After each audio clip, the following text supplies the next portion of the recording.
E aí galera, beleza? Aqui é o Hannes do canal PY Ajude-me. E vamos fazer um pouquinho mais Tkinter. Pelo jeito, muita gente tem interesse de aprender isso, que é realmente legal, porque você pode basicamente criar aplicativos com Graphical User Interface, né? E funciona basicamente em qualquer OS, né? É assim que você pode fazer aplicativos que rodam tanto em Linux, quanto em macOS, quanto em Windows. E aqui a gente vai fazer isso aqui, porque é só simplesmente um pop-up, sabe? Quando você quer deixar o seu usuário decidir, é até bom. Quando você nem, tipo, tem muito Graphical User Interface, você faz schon Command Line e você quer um User Input. Em vez de fazer um Input com Python, aí fica feio, e o usuário não saca e aperta teclado errado. É bem mais simples assim.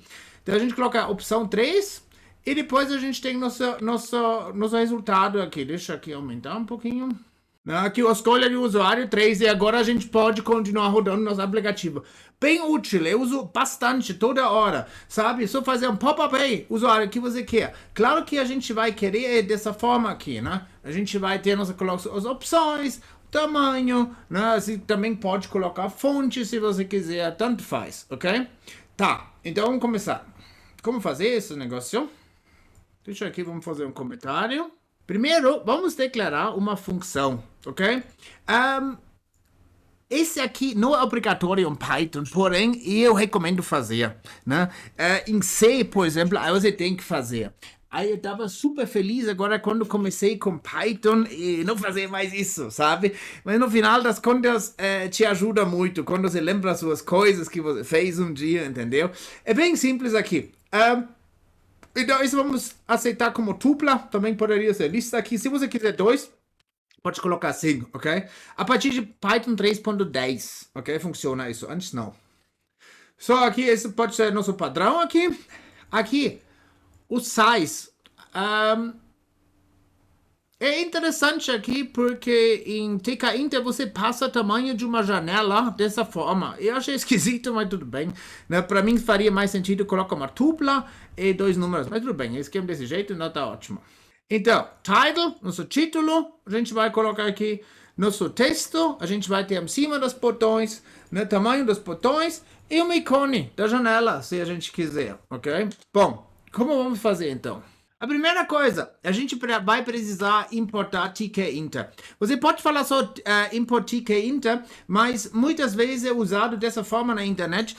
Eu recomendo porque é mais fácil copiar código. Sabe, você vê um exemplo, aí é mais fácil fazer como todo mundo faz. Na mesma coisa com pandas. Import pandas SPD, import numpy smp. É mais fácil, você quer experimentar alguma coisa, depois tem que mudar já tudo. É melhor já fazer desse jeito, pronto.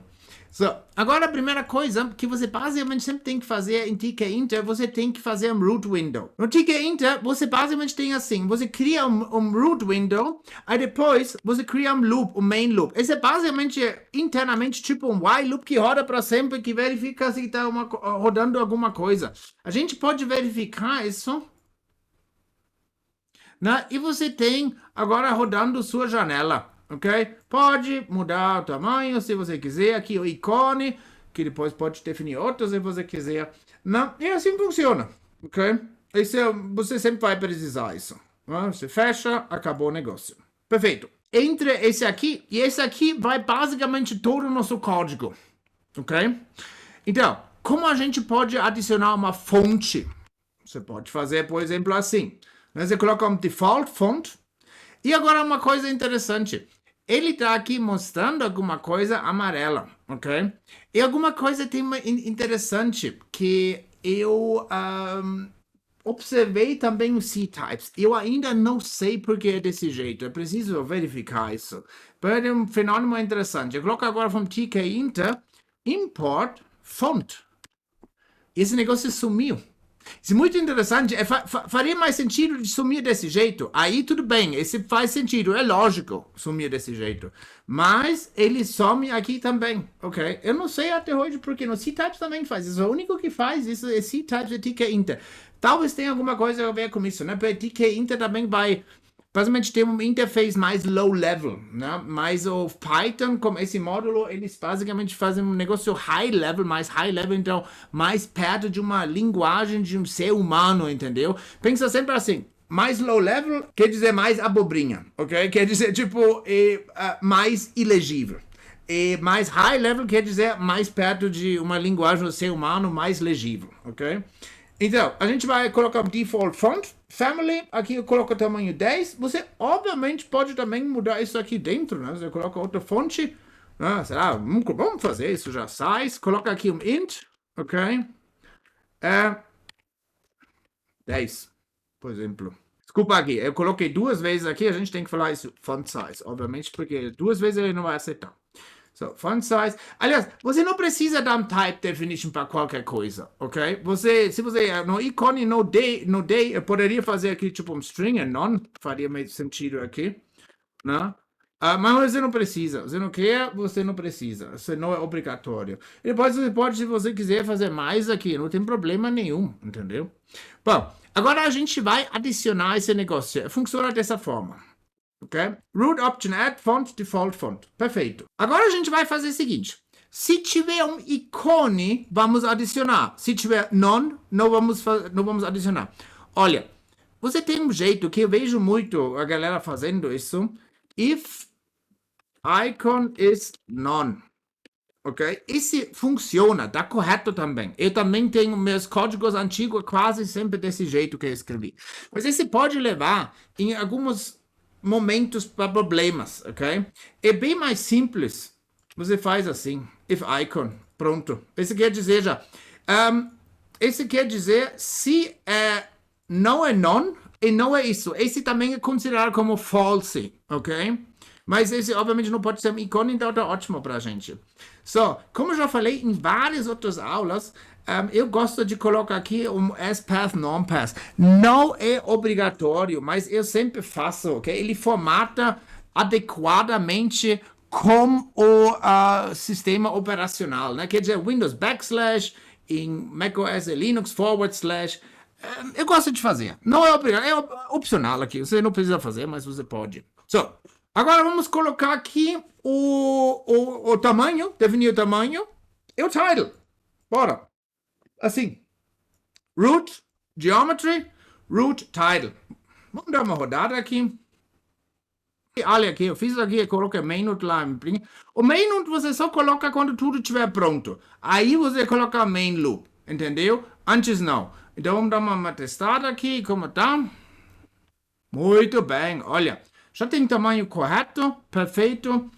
Tem your input, que a gente definiu por default. Maravilhoso. Agora a gente vai fazer o seguinte.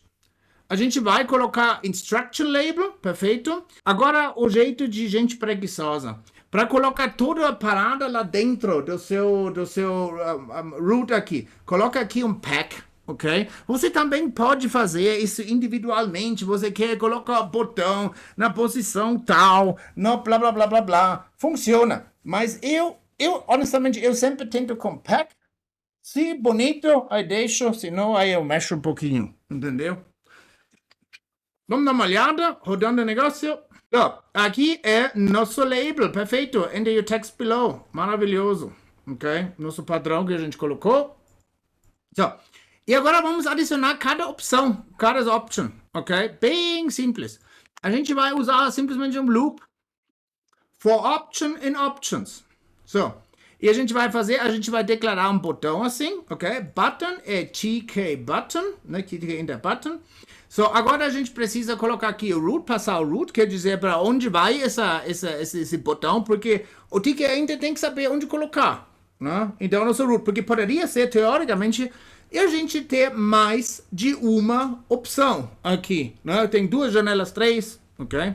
Aqui nosso text. Vamos colocar aqui, só para ter certeza, um string. Se o usuário coloca 1, 2, 3, 4, 5, 6 e não pensou, ou é preguiçoso, simplesmente a gente vai arrumar para ele. Button width, button height, que a gente tem lá em cima, um integer. Perfeito. E agora comando. Agora a gente precisa saber, ok, qual comando vamos ter. É bem simples. Para isso, a gente vai definir uma nova função. essa nova função, vamos definir dentro dessa função. Você pode fazer isso sem problemas. Espera aí, eu só preciso, cadê user? Ah, ok. Importante aqui, vamos colocar aqui, user input é none. So, olha, eu vou definir aqui uma função, certo? Dentro de uma função, pode fazer isso com Python de boa, eu uso toda hora, uma maravilha, ok? So, quando alguém clica no botão, ok, num desses botões, aí vai chamar a função. A gente vai colocar isso como lambda. Você pode aqui passar qualquer nome de variável se você quiser. Você pode fazer assim, como você quiser, tanto faz. Pode colocar 3x se você quiser, você coloca 3x. So, e ele vai aqui, ele vai para lá. So, olha aqui. E agora, já que a gente não pode agora trabalhar aqui com return, né? Isso vai ser difícil. A gente vai fazer o seguinte, a gente define, porque a gente só vai querer uma única escolha do usuário. Opção 1, 2, 3, uma desses aí ele vai escolher. Então a gente coloca user input none, nada. So, quando o usuário clica no botão, aí vai passar aqui e vai passar a opção. So, agora é importante, se você não pode ou não quer usar return numa função, mas você quer passar alguma coisa, você pode fazer isso com global, quando é global, realmente nosso código inteiro, mas é quando dentro de uma função, e você quer uma outra função que pega negócio, seu valor, e pode modificar, você tem que usar non-local. Agora, esse aí tem o poder de modificar user input, ok? Isso é muito bom, esse bagulho tem que lembrar. So, e agora a gente vai chamar root destroy. Aqui você não precisa colocar non-local root. Você pode, não é proibido, também vai funcionar do mesmo jeito. Mas por que a gente não precisa fazer isso? Porque a gente não vai modificar o root. A gente simplesmente vai chamar método destroy, que simplesmente vai destruir a janela. Aí a gente não vai ter mais janela, óbvio. A gente escolheu uma opção e falamos tchau, ok? So, aqui a gente quer modificar esse variável. Não usando isso, não vai funcionar. E você vai ver agora fica cinza. Porque ele fala, ei, você está declarando variável, você nem usa. E esse bagulho vai sempre ficar none. Ok? Então, non-local, muito importante para a gente poder modificar esses valores aqui. Perfeito. So, o button pack, jeito preguiçoso de fazer. Aqui você pode colocar um padding, né? Tem várias outras coisas. Aqui você pode também ver, ok? Button pack. O que você pode passar, né? Pack, config, pack, config. Então, são pelo jeito todos sinônimos aí. Então, a gente pode fazer aqui, passar outras coisas, se você quiser. Você não, obviamente, precisa. Né? Tem iPad, tem pad X, tem pad Y, tem in, tem um monte de coisa, ok? Mas a gente vai ficar aqui basicão. A gente vai chamar o main loop e agora falta para o último, quando o negócio acaba tudo, a gente vai retornar o valor lá em cima, user input, né? Que agora foi modificado porque o cara clicou numa coisa. Então a gente vai fazer escolha, como a gente fez antes, escolha, print, escolha. A gente pode fazer já aqui, vamos pegar nosso negócio que a gente fez aqui no começo, bem no comecinho. Vamos fazer os dois já. Uma vez, a gente vai chamar uma vez aqui. Outra vez aqui, escolha de usuário. So, né? Aqui, primeiro a gente chama como todo padrão, funções padrão. Aqui tudo padrão. E aqui, vamos aqui, font size. Espera aí, a gente vai modificar um pouquinho font size. Vamos aqui, vírgula, e vamos fazer, sei lá, 20. Ok? Bora! So, e aqui tem as funções padrões, basicamente, né? Vamos pegar, sei lá, 3, não? Opção 3, perfeito. E aqui, né? Eu já fiz aqui em resize, você pode fazer isso, né? Sem problemas. Você também pode ter uma opção de fixar isso. Ainda tem várias coisas, a documentação é uma maravilha. Aí você tem uma opção, tipo, para não poder o usuário mexer com o negócio, vai ficar sempre o mesmo tamanho, como você quiser. Opção 1, perfeito, ok? E esse aqui, obviamente, esse código tem 50 linhas, não, nem 50 linhas, tem 40 linhas. E, obviamente, é bem útil, né? Guarda esse negócio Aí você pode usar para qualquer outra coisa. Pode aqui aumentar ainda. Você pode aqui colocar uma font family diferente aqui, outra fonte. Eu gosto de Courier New. Sabe por quê? Porque sempre tem o mesmo tamanho. Cada palavra, cada caractere tem o mesmo tamanho do outro. Então eu não vou me bagunçar, então eu adoro Courier, entendeu? Bom, muito obrigado e a gente vai se ver na próxima aula, né? Inscreva-se no canal e tchau, tchau.